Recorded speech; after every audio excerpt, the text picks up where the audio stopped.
किष्किंधा कांड। राम हनुमान भेंट की कथा। कमल, उत्पल तथा मत्स्यों से परिपूर्ण पंपा सरोवर के पास पहुंचने पर वहां के रमणीय दृश्यों को देखकर राम को फिर सीता का स्मरण हो आया और वे पुनः विलाप करने लगे। उन्होंने लक्ष्मण से कहा, हे सौमित्र, इस पंपा सरोवर का जल वैदुर्यमणि के समान स्वच्छ है, श्याम है। इसमें खिले हुए कमल पुष्प और क्रीड़ा करते हुए जल पक्षी कैसे सुशोभित हो रहे हैं। चैत्र माह ने वृक्षों को पल्लवित कर फूलों और फलों से समृद्ध कर दिया है। चारों ओर मनोहर सुगंध बिखर रही है। यदि आज सीता भी अपने साथ होती तो इस दृश्य को देखकर उसका हृदय कितना प्रफुल्लित होता। ऐसा प्रतीत होता है कि वसंतरूपी अग्नि मुझे जलाकर भस्म कर देगी। हाँ सीते, तुम न जाने किस दशा में रो रो कर अपना समय बिता रही होगी। मैं कितना अभागा हूं कि तुम्हें अपने साथ वन में ले आया, परंतु तुम्हारी रक्षा न कर सका। हाँ, पर्वत शिखरों पर नृत्य करते हुए मोरों के साथ कामातुर हुई मोरनियां कैसा नृत्य कर रही हैं। हे लक्ष्मण, जिस स्थान पर सीता होगी, यदि वहां भी इसी प्रकार वसंत खिला होगा तो वह उसके विरह विदग्ध हृदय को कितनी पीड़ा पहुंचा रहा होगा। वह अवश्य ही मेरे वियोग में रो रो कर अपने प्राण दे रही होगी। मैं जानता हूं, वह मेरे बिना पानी से बाहर निकली हुई मछली की भांति तड़प रही होगी। उसकी वही दशा हो रही होगी जो आज मेरी हो रही है, अपितु मुझसे अधिक ही होगी, क्योंकि स्त्रियां पुरुषों से अधिक भावुक और कोमल होती हैं। ये संपूर्ण दृश्य इतना मनोरम है कि यदि सीता मेरे साथ होती तो इस स्थान को छोड़कर मैं कभी अयोध्या न जाता। सदैव उसके साथ यही रमण करता। किंतु ये तो मेरा स्वप्न मात्र है। आज तो यह अभागा प्यारी सीता के वियोग में वनों में मारा मारा फिर रहा है। जिस सीता ने मेरे लिए महलों के सुखों का परित्याग किया, मैं उसी की वन में रक्षा नहीं कर सका। मैं कैसे ये जीवन धारण करूं? मैं अयोध्या जाकर किसी को क्या बताऊंगा? माता कौशल्या को क्या उत्तर दूंगा? मुझे कुछ सुझाई नहीं देता। मैं इस विपत्ति के पहाड़ के नीचे दबा जा रहा हूं। मुझे इस विपत्ति से छुटकारे का कोई उपाय नहीं सूझ रहा है। मैं यहीं पंपासर में डूबकर अपने प्राण दे दूंगा। भाई लक्ष्मण, तुम अभी अयोध्या लौट जाओ। मैं अब जनकनंदिनी सीता के बिना जीवित नहीं रह सकता। बड़े भाई की ये दशा देखकर लक्ष्मण बोले, हे पुरुषोत्तम राम, आप शोक न करें।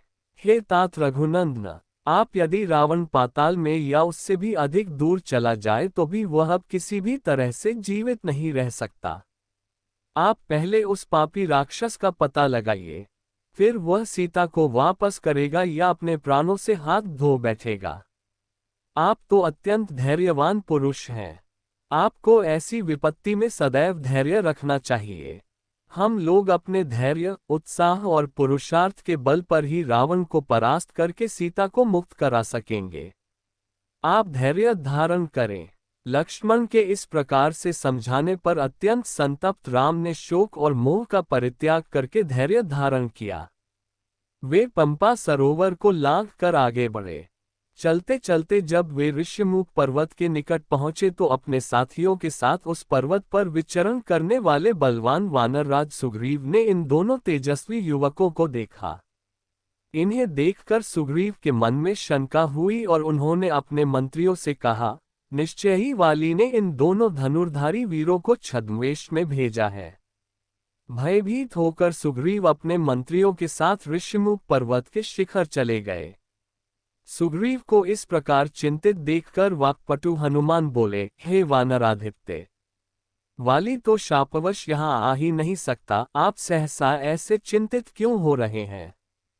हनुमान के प्रश्न को सुनकर सुग्रीव बोले, मुझे ऐसा प्रतीत होता है कि ये दोनों पुरुष वाली के भेजे हुए गुप्तचर हैं और तपस्वियों का भेष धारण करके हमारी खोज में आए हैं। हमें इनकी ओर से निश्चिंत नहीं होना चाहिए। हनुमान, तुम वेश बदलकर इनके पास जाओ और इनका संपूर्ण भेद ज्ञात करो।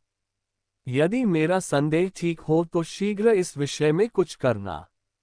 सुग्रीव का निर्देश पाकर हनुमान भिक्षु का भेष धारण कर राम लक्ष्मण के पास पहुंचे। उन दोनों को प्रणाम करके वे अत्यंत विनीत एवं मृदु वाणी में बोले, हे वीरों, आप दोनों सत्यपराक्रमी एवं देवताओं के समान प्रभावशाली जान पड़ते हैं। आप लोग इस वन्य प्रदेश में किस लिए आए हैं?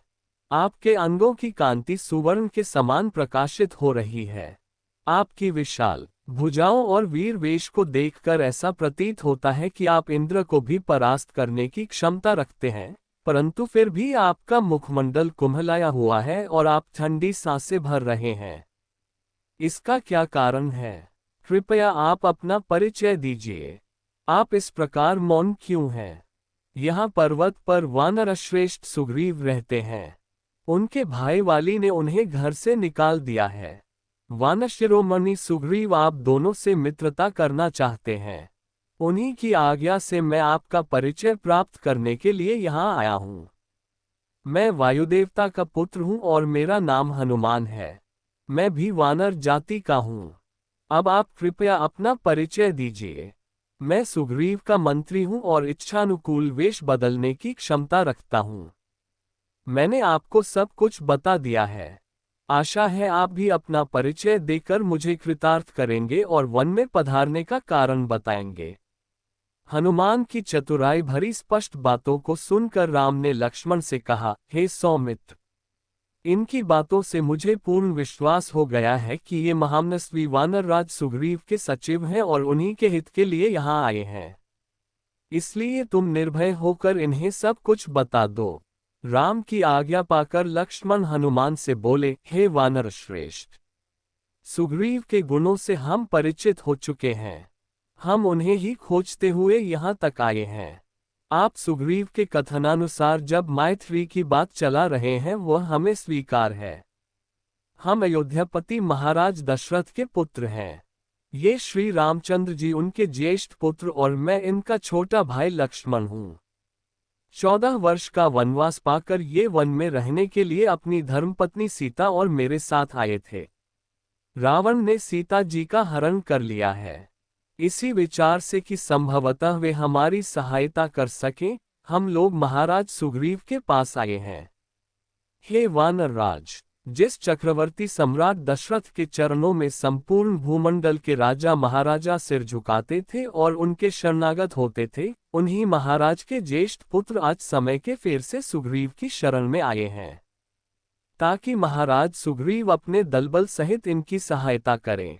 इतना कहते हुए लक्ष्मण का कंठ अवरुद्ध हो गया। लक्ष्मण के वचन सुनकर हनुमान बोले, हे लक्ष्मण, आप लोगों के आगमन से आज हमारा देश पवित्र हुआ। हम लोग आपके दर्शनों से कृतार्थ हुए। जिस प्रकार आप लोग विपत्ति में हैं, उसी प्रकार सुग्रीव पर भी विपत्ति की घटाएं छाई हुई हैं। वाली ने उनकी पत्नी का हरण कर लिया है तथा उन्हें राज्य से निकाल दिया है। इसलिए वे इस पर्वत पर निर्जन स्थान में निवास करते हैं। फिर भी मैं आपको विश्वास दिलाता हूं कि वे सब प्रकार से आपकी सहायता करेंगे। इतना कहकर हनुमान बड़े आदर से रामचंद्र और लक्ष्मण को सुग्रीव के पास ले गए। इसी भगवान की वीडियो देखने के लिए सब्सक्राइब करें चैनल को और बेल आइकॉन दबाएं।